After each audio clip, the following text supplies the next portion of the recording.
Hey guys, welcome back to another video. It's Thursday, so it's time to look at how the market has changed week over week, where we will be looking at the general conditions like how much freight is in the general market and what are the rejection levels like, as well as what's happening with capacity and with diesel prices. And then we'll take a look at dry vans, reefers, and flatbeds to see what's happening with those particular equipment types on the spot market. So let's get into it. Ready? Let's go.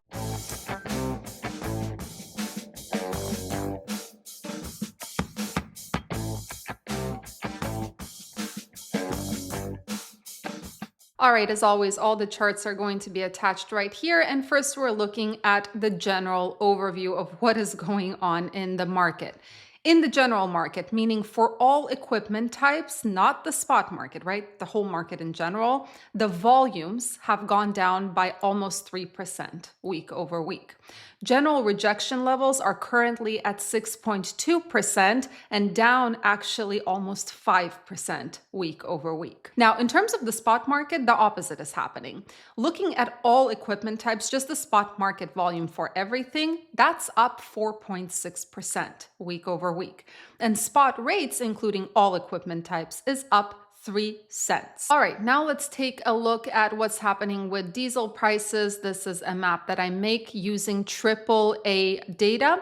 Now, the darker an area is, the higher the diesel price. For example, California, Washington, and Pennsylvania are all over $4 per gallon. But in general, if you take a look, it got a little bit worse from last week. It's now only Oklahoma that is less than $3.20 per gallon on average. The week before, it was Texas as well.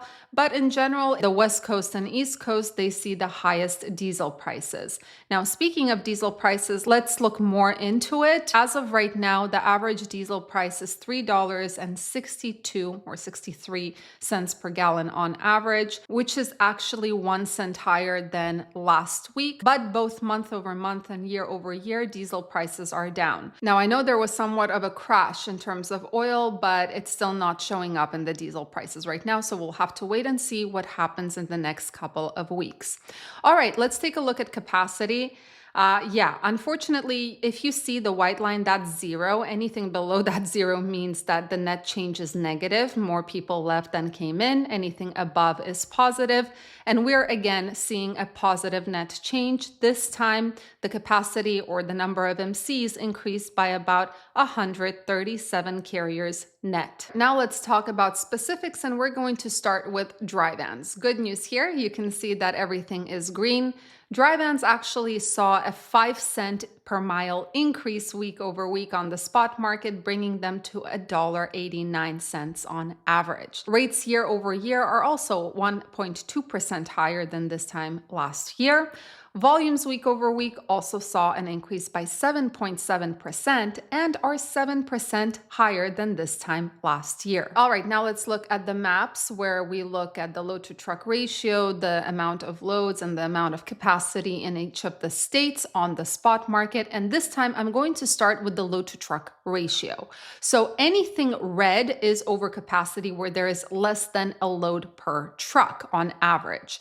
Anything orange is equilibrium, 1 to 2 loads per truck, and anything green is under capacity. It's over 2 loads per truck, which is only West Virginia and Vermont at the moment.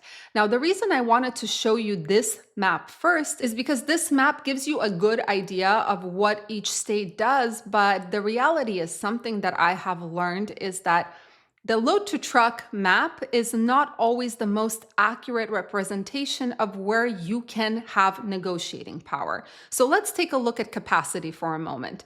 Anything that's the darkest, like Texas, California, Georgia, Florida, this is over 1,000 trucks, right? And then it goes less and less from there. And you can see where those dry vans like to hang out. Now, the map that I really want to show you is the load map. I know we're doing it backwards this time, but again, there is a method to the madness. As you can see, if you divide the map in half, most of the volume is in the eastern part of the United States, with the outlier, which is California. But the reason I'm showing you this is because when there is volume and when you have the ability to wait, like I said last week, that's where you can make more money. The load to truck ratio only shows us how many posted trucks there are versus how many posted loads there are. And yeah, it's a good measurement to see, to get an idea more or less of where to hang out, but it's the volume that really matters, because again, if there is volume, there is something to choose from. This is how I have been able to keep my trucks in better areas being a flatbed carrier.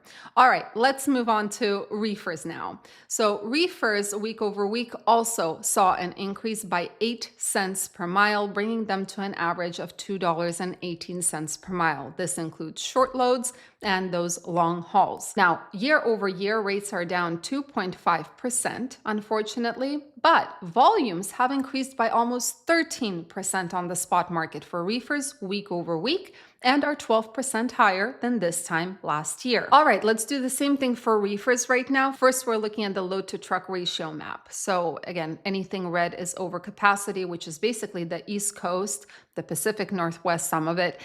Anything that is orange is equilibrium, 1 to 2 loads per truck, and anything green has under capacity. So there are more loads posted on the load board than there are trucks posted.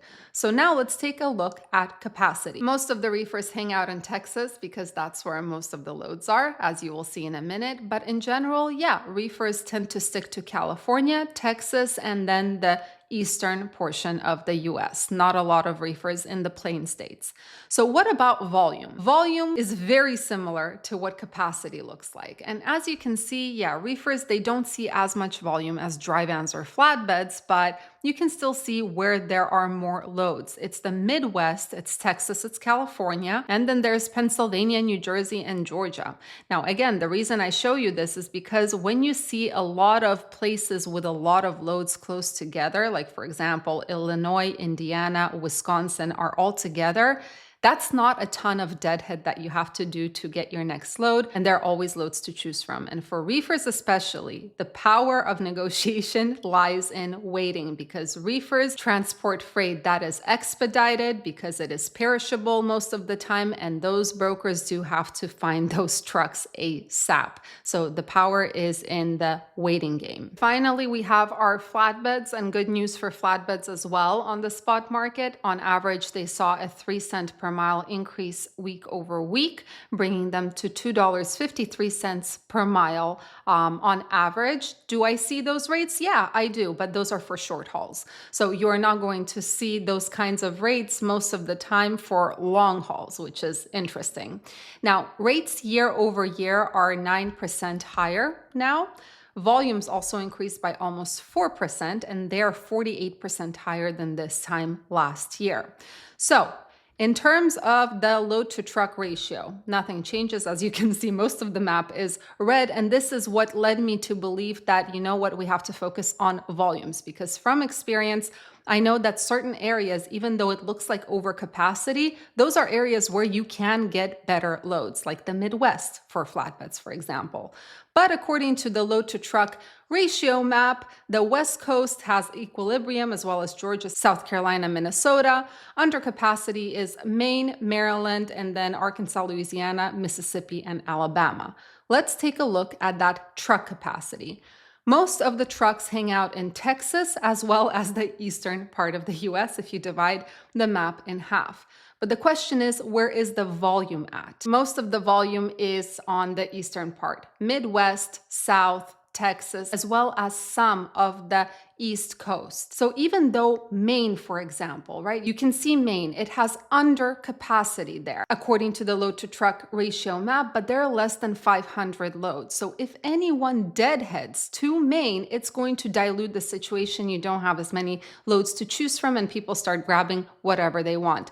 Again, I recommend sticking to the areas where there are more loads, because that's where brokers feel the real competition. If there are a lot of loads to choose from, that means that their load might be falling through the cracks. So yeah, guys, that's the market update for this week. And I would love to hear what your thoughts are. What are you seeing on the market, whether you are a dry van, reefer, or flatbed, or step deck operator? I'm very curious to hear your experience. Do you see a little bit of a positive change, or do you see it as being the exact same as it was before? Anyway, guys, thank you so much for joining and watching today. I hope you have a fantastic rest of your week. Stay safe, stay healthy, and keep learning. See you in the next video.